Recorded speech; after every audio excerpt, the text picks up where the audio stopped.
10장 제국의 심장을 삼키는 어둠, 짐승의 굶주림과 신들의 몰락. 우박의 굉음이 멎은 뒤 애굽의 돼지는 상처 입은 짐승처럼 신음하고 있었다. 그때 여호와의 음성이 다시 모세의 영혼을 깨웠다.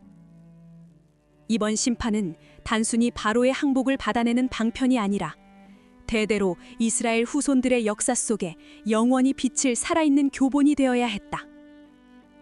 여호와께서 모세에게 이르시되 바로에게로 들어가라. 내가 그의 마음과 그의 신하들의 마음을 완강하게 함은 나의 표징을 그들 중에 보이기 위함이며 네게 내가 애굽에서 행한 일들 곧 내가 그들 가운데에서 행한 표징을 네 아들과 네 손자의 귀에 전하기 위함이라. 너희는 내가 여호와인 줄을 알리라. 하나님께서는 바로의 마음을 완강하게 하셨다고 말씀하신다. 이는 무겁게 만들다는 뜻의 단어를 사용하여 바로가 자신의 교만이라는 무거운 짐에 스스로 짓눌려 회개의 문턱을 넘지 못하게 되었음을 적나라하게 드러낸다. 또한 이 재앙들을 표징이라 부르셨는데 이는 단순한 기적을 넘어선 길잡이 깃발을 뜻한다. 미드라시 탄후마는 하나님께서 이 역사를 이토록 웅장하게 펼치신 이유가 훗날 이스라엘의 어린 자녀들이 유월절 밤에 아버지가 들려주는 이 이야기를 들으며 마치 자신들이 애굽의 흙먼지를 밟고 선 듯한 전율을 느끼게 하기 위함이라고 해설한다. 모세와 아론은 제국의 잔해를 지나 다시 바로의 보좌 앞에 섰다. 그들은 더 이상 애걸하지 않았다. 창조주의 전령으로서 그들은 피조물이 마땅히 지켜야 할 자리에 대해 준엄한 질문을 던지며 최후의 경고를 선포했다. 모세와 아론이 바로에게 이르되 히브리 사람의 하나님 여호와께서 말씀하시기를 내가 어느 때까지 내 앞에 겸비하지 아니하겠느냐. 내 백성을 보내라. 그들이 나를 섬길 것이라. 내가 만일 내 백성 보내기를 거절하면 내일 내가 메뚜기를 내 경내에 들어가게 하리니 메뚜기가 지면을 덮어서 사람이 땅을 볼 수 없게 할 것이라. 메뚜기가 내게 남은 그것 곧 우박을 면하고 남은 것을 먹으며 들에 너희를 위하여 자라는 모든 나무를 먹을 것이며 또 내 집들과 내 모든 신하의 집들과 모든 애굽 사람의 집들에 가득하리니 이는 내 조상들이 이 땅에 있었던 날로부터 오늘까지 보지 못하였던 것이리라 하셨다 하고 나가니라. 겸비하지 아니하겠느냐라는 표현은 자신을 낮추다 혹은 괴롭게 하다 하는 의미로 바로가 신의 위치를 찬탈하려 했던 오만을 버리고 자신의 유한함을 인정하라는 호소다. 다음에 올 메뚜기 재앙은 애굽의 경제적 사형 선고였다. 번성하다 하는 뜻에서 파생된 이 이름처럼 그들은 수를 셀 수 없는 군대가 되어 애굽의 마지막 자산인 밀과 쌀보리를 몰수할 것이었다. 애굽인들은 풍요의 여신 레누네테트가 가을의 결실을 지켜줄 것이라 믿었으나 여호와께서는 메뚜기 떼를 통해 그들의 마지막 남은 담보물마저 거두어 가심으로 애굽의 신들이 얼마나 무력한 허상인지를 폭로하셨다. 모세가 궁을 나가자마자 침묵하던 신하들의 인내심이 폭발했다. 그들은 왕의 자존심보다 당장 입에 풀칠할 양식이 사라진 현실에 절망하며 제국의 몰락을 인정하라고 왕에게 호소했다. 바로의 신하들이 그에게 말하되 어느 때까지 이 사람이 우리의 함정이 되리이까? 그 사람들을 보내어 그들의 하나님 여호와를 섬기게 하소서. 왕은 아직도 애굽이 망한 줄을 알지 못하시나이까? 하고 신하들이 외친 함정은 새를 포획하는 올가미를 뜻한다. 그들은 모세를 정략적 협상가가 아니라 제국의 목숨을 낚아채려 기다리는 사냥꾼의 덫으로 보았다. 애굽이 망한 줄을 알지 못하시나이까? 라는 외침은 당시 제국의 관료들이 느꼈던 실존적 공포를 대변한다. 고고학적 근거로 볼 때 당시 애굽의 국력은 가축이라는 화폐와 곡물이라는 식량에 기반하고 있었는데 아브라함이 막벨라 굴을 살 때 저울에 달아주었던 그 은 덩어리들처럼 당시의 경제는 눈에 보이는 무게로 결정되었다. 하지만 잇따른 재앙으로 애굽의 은금은 이미 그 가치를 잃어가고 있었다. 당장 먹을 곡식이 없고 그 곡식을 살 수 있는 은을 가진 자도 드물었다.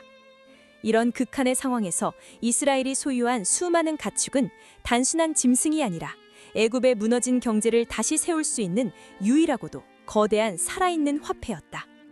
재앙이 거듭되며 국가 경제가 회생 불가능한 파산 상태에 이르렀음을 신하들은 이미 직감하고 있었던 것이다.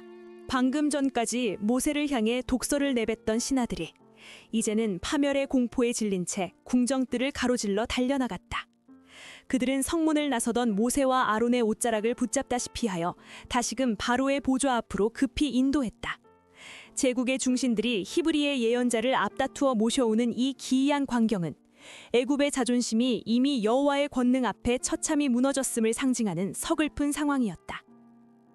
모세와 아론을 바로에게로 다시 데려오니 바로가 그들에게 이르되 가서 너희의 하나님 여호와를 섬기라.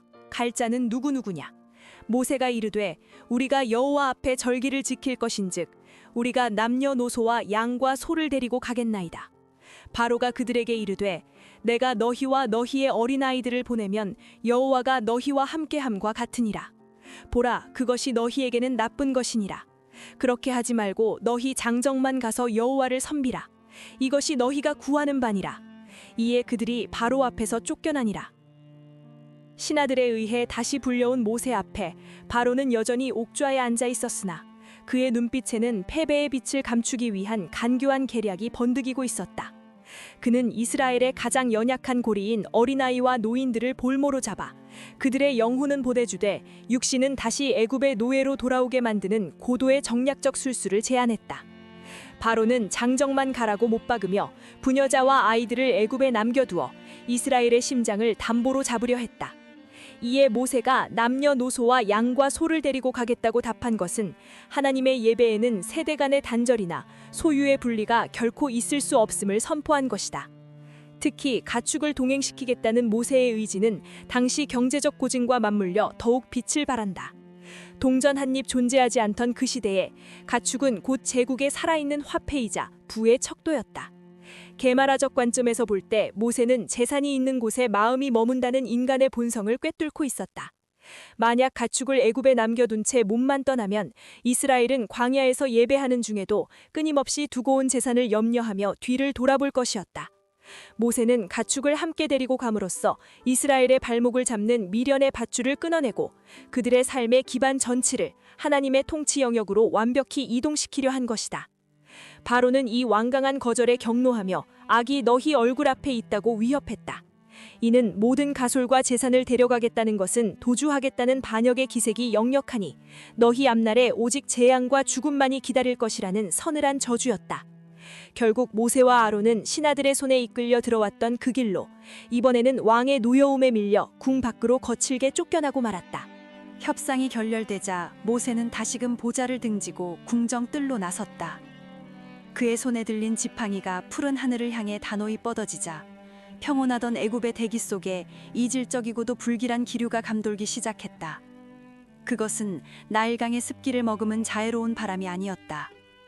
저 멀리 아라비아 사막의 뜨거운 모래먼지를 품은 생명을 말려 죽이는 파멸의 전주곡이었다.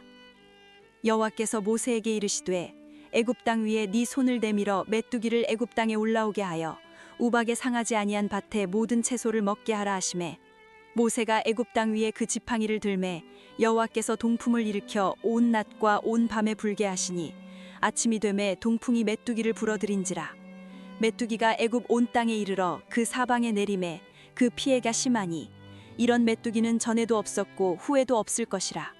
메뚜기가 온 땅을 덮어 땅이 어둡게 되었으며 메뚜기가 우박에 상하지 아니한 밭의 채소와 나무 열매를 다 먹었으므로 애굽 온 땅에서 나무나 밭의 채소나 푸른 것은 남지 아니하였더라. 여호와께서 일으키신 동풍은 단순히 동쪽에서 부는 바람이 아니다. 히브리어 원어에서 이 단어는 동쪽인 동시에 앞선 것을 혹은 근원적인 것을 뜻한다. 고대 이스라엘인들에게 이 바람은 모든 생기를 소멸시키고 대지를 황폐하게 만드는 심판의 숨결 그 자체였다. 이 뜨겁고 건조한 바람은 애굽의 동쪽 경계인 아라비아 사막과 홍해를 가로질러 불어왔는데 이는 지리적으로 메뚜기 떼의 거대한 서식지를 정면으로 관통하는 경로였다. 당시 메뚜기 떼는 바람을 거슬러 날지 못하고 오직 바람의 흐름에 몸을 맡겨 이동하는 특성이 있었다. 하나님께서는 이 동풍을 온 낮과 온 밤 동안 쉬지 않고 불게 하심으로 마치 거대한 보이지 않는 운송 통로를 애굽 심장부까지 개설하신 것이다. 미드라시 아가다는 이 광경을 더욱 섬뜩하게 묘사한다. 동풍에 실려온 메뚜기들은 일반적인 곤충이 아니라 하나님의 명령을 수행하는 정예 보병대와 같았다. 그들은 바람을 타고 성벽을 넘었으며 공기의 신 슈가 다스린다던 애굽의 하늘을 칠흑 같은 날갯짓으로 가려버렸다. 이 재앙의 참혹함은 메뚜기라는 이름 속에 숨겨진 언어적 유희에서도 드러난다. 이 이름은 많다 혹은 번성하다는 단어와 어근을 공유한다. 이는 바로가 이스라엘 자손들이 번성하는 것을 두려워하여 억압했기에 이제 하나님께서는 메뚜기 떼를 번성하게 하여 바로를 심판하신다는 역설적인 법적 보복의 의미를 담고 있다. 메뚜기들은 우박재앙 속에서 끈질기게 살아남았던 밀과 쌀보리 그리고 대지의 마지막 푸른 숨결을 단 한 조각도 남기지 않고 도륙했다. 푸른 것이 남지 아니하였더라는 기록은 단순히 식물이 사라졌다는 보고가 아니다. 그것은 생명과 질서의 하나님이 떠나시고 그 자리에 만물을 삼키는 공허와 혼돈만이 내려앉았음을 고하는 제국의 종말 선언이었다. 텅 빈 들판과 텅 빈 창고를 목격한 바로는 이성을 잃고 모세를 급히 호출했다. 그의 입에서는 처음으로 여호와와 너희에게 죄를 지었다는 고백이 터져나왔으나 그것은 영혼의 회심이 아니라 당장 굶어 죽을 것 같은 생미적 공포에서 기인한 비명이었다. 바로가 모세와 아론을 급히 불러 이르되 내가 너희의 하나님 여호와와 너희에게 죄를 지었으니 바라건대 이번만 나의 죄를 용서하고 너희의 하나님 여호와께 구하여 이 죽음만은 내게서 떠나게 하라. 그가 바로에게서 나가서 여호와께 구하매 여호와께서 돌이켜 강렬한 서풍을 불게 하여 메뚜기를 홍해에 몰아넣으시니 애굽 온 지경에 메뚜기가 하나도 남지 아니하니라. 그러나 여호와께서 바로의 마음을 완악하게 하셨으므로 이스라엘 자손을 보내지 아니하였더라. 바로는 이 죽음만은 치워달라고 간청했다. 그는 자신의 죄악이 무거운 것이 아니라 그 죄가 가져온 기아라는 결과가 무서웠을 뿐이다. 하나님은 이번에도 자비를 베풀어 강렬한 서풍을 보내셨다. 미드라시 랍바는 기막힌 상세한 정황을 남겼다. 애굽인들은 메뚜기 떼가 닥치자 농사는 망했으니 이것이라도 소금에 절여 먹자 하며 항아리에 메뚜기를 가득 담아두었다. 그러나 하나님의 서풍이 불자 뚜껑을 덮어둔 항아리 속의 절인 메뚜기들까지도 바람에 실려 홍해로 사라져버렸다. 하나님은 인간의 얄팍한 타산을 허용하지 않으시고 심판의 흔적을 하나도 남지 않게 거두심으로 오직 주권이 하나님에게 있음을 선포하셨던 것이다. 메뚜기 떼가 휩쓸고 간 제국은 황량한 잿빛으로 변해 있었다. 하지만 비극은 거기서 끝이 아니었다. 아무런 예고도 없이 애굽의 모든 빛이 한순간에 증발해버렸다. 그것은 우리가 매일 밤 경험하는 평범한 어둠이 아니었다. 마치 끈적한 늪 속에 온몸이 빠진 듯 공기 자체가 무겁게 가라앉아 인간의 피부를 짓누르는 기이한 어둠이었다. 여호와께서 모세에게 이르시되 하늘을 향하여 내 손을 내밀어 애굽 땅 위에 흑암이 있게 하라. 곧 더듬을 만한 흑암이리라. 모세가 하늘을 향하여 손을 내밀매 캄캄한 흑암이 3일 동안 애굽 온 땅에 있어서 그동안은 사람들이 서로 볼 수 없으며 자기 처소에서 일어나는 자가 없으되 온 이스라엘 자손들이 거주하는 곳에는 빛이 있었더라.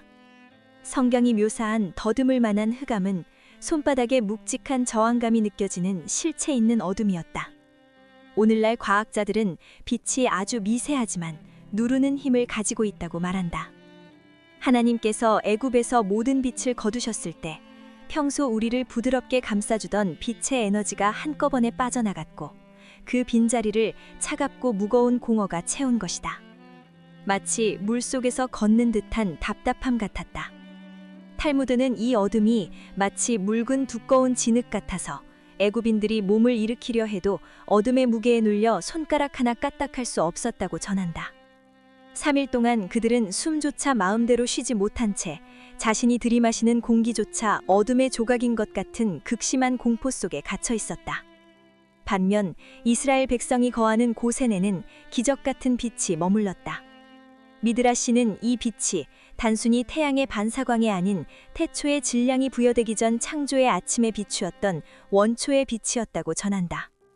이 신비로운 빛은 단순히 앞을 밝히는 것을 넘어 사물의 외면과 인간의 마음을 동시에 꿰뚫어 보는 권능을 지니고 있었다. 이스라엘 사람들은 이 3일의 흑암 기간 동안 어둠에 묶여 마비된 애굽인들의 집을 자유롭게 드나들었다. 그들은 원초의 빛을 등불 삼아 애굽인들이 벽 깊숙한 곳이나 은밀한 괴짝 안에 숨겨두었던 금은 보화의 위치를 낱낱이 파악했다. 이는 결코 비도덕적인 약탈이나 정찰이 아니었다. 지난 요셉을 알지 못하는 왕이 등극한 이래 대를 이어 채찍알에서 착취당하며 단 한 푼의 품삯도 받지 못했던 고된 노동의 대가를 회수하기 위해 하나님께서 마련한 거룩하고 치밀한 지혜였다. 하나님께서는 이 고통의 시간을 왜 사흘이라는 시간으로 정하셨는가? 유대 문헌의 현자들은 그 행간에 숨겨진 3가지 엄중한 이유를 증언한다.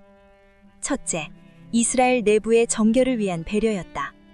당시 이스라엘 자손 중에는 애굽의 풍요에 젖어 출애굽을 거부하고 하나님을 원망하던 이들이 있었다. 하나님께서는 그들을 심판하시기로 작정하셨으나 그들이 애굽인들을 보는 앞에서 죽임을 당하면 여호와가 제 백성을 광야로 데려가 죽인다는 이방의 조롱을 받을까 염려하셨다. 그리하여 사흘간의 짙은 어둠을 통해 애굽인들의 눈을 가리시고 그 기간 동안 불신앙에 빠진 이들을 조용히 장사 지내심으로 이스라엘 공동체의 거룩함을 보존하셨다. 둘째, 억울한 노역의 대가를 확인하기 위한 은밀한 기회였다. 요셉을 알지 못하는 새 왕이 등극한 이래 대를 이어 채찍알에서 착취당하며 단 한 푼의 품삯도 받지 못했던 이스라엘에게 이 사흘은 정당한 대가를 파악할 정찰의 시간이었다. 셋째, 태양신 라에 대한 완전한 사망 선고였다. 애굽 신화에서 태양신은 매일 밤 지하 세계를 통과해 사흘째 되는 날에 완벽한 승리를 거둔다고 믿어졌다. 하나님께서는 그들이 신성시하는 사흘이라는 시간을 어둠으로 박제해버림으로써 그들의 주신이 영원히 지하 세계에 갇혀 몰락했음을 선포하신 것이다. 사흘간 애굽을 짓눌렀던 육중한 어둠이 걷히자 비로소 바로는 칠흑 같은 공포에서 깨어났다. 그러나 그의 영혼은 여전히 아집이라는 깊은 흑암 속에 갇혀 있었다. 그는 비틀거리는 걸음으로 다시 모세를 불렀다. 이제는 아이들까지 보내주겠다며 선심을 쓰듯 말했으나 마지막까지 제국의 경제적 토대인 가축만은 결코 내어줄 수 없다는 집착을 보였다. 바로가 모세를 불러서 이르되 너희는 가서 여호와를 섬기되 너희의 양과 소는 머물러 두고 너희 어린아이들은 너희와 함께 갈지니라.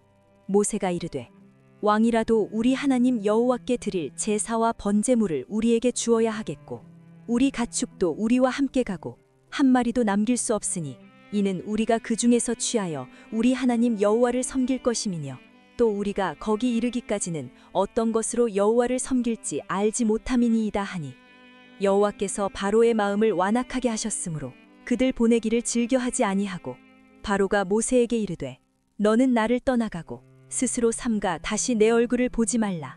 내가 내 얼굴을 보는 날에는 죽으리라. 모세가 이르되 당신이 말씀하신 대로 내가 다시는 당신의 얼굴을 보지 아니하리이다. 탈무드의 전승에 따르면 바로가 가축을 남겨두라고 강요한 것은 단순히 재산을 탐낸 것이 아니라 볼모의 원리를 이용한 고도의 심리전이었다. 그는 이스라엘의 재산이 애굽에 남아있는 한 그들의 마음 역시 광야에 온전히 머물지 못하고 결국 애굽의 풍요와 자신들의 소유를 찾아 돌아올 수밖에 없음을 꿰뚫고 있었다. 이에 모세는 발톱 하나도 남기지 않겠다고 일갈했다. 고대 근동의 법전에서 발톱이나 가죽 한 조각이라도 전 주인에게 남겨두는 것은 훗날 그 가축의 소유권을 다시 주장할 수 있는 법적 근거가 되었다. 모세는 이 단어 하나를 통해 바로와의 모든 법적, 경제적 연결고리를 완전히 끊어버리겠다는 절연의 의지를 선포한 것이다. 결국 이성을 잃은 바로는 모세를 향해 내 얼굴을 보는 날에는 죽으리라며 마지막 저주를 쏟아냈다. 이는 스스로 태양의 아들이라 자부했던 자가 참된 빛의 전령에게 던진 절망적인 비명이었다. 모세의 대답인 당신이 말씀하신 대로는 그 독설이 바로 당신 자신의 운명이 될 것이라는 차디찬 예언적 확증이었다. 오늘도 텍스트 너머의 더 깊은 성경의 은혜를 받으셨나요? 받으셨으면 구독과 좋아요를 꾹 눌러주세요. 영상 제작에 많은 힘이 됩니다.